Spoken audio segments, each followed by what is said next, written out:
Egg fried rice తెచ్చినట్టు చెప్తాను. కాదు ఎవరన్నా తింటున్నారు చికెన్ బిర్యానీ అందరు బాక్స్లో తెచ్చుకోరు.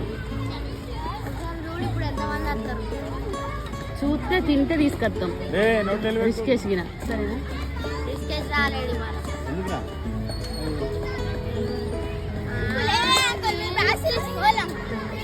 మీ ఫ్రెండ్స్ ఏరి వాళ్ళు రాలే?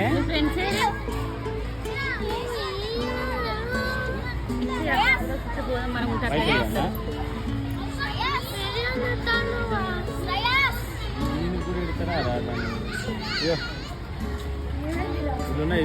ఏం కూర చెప్పు వర్షి. మటనా మరి ధనుష్ కొంచెం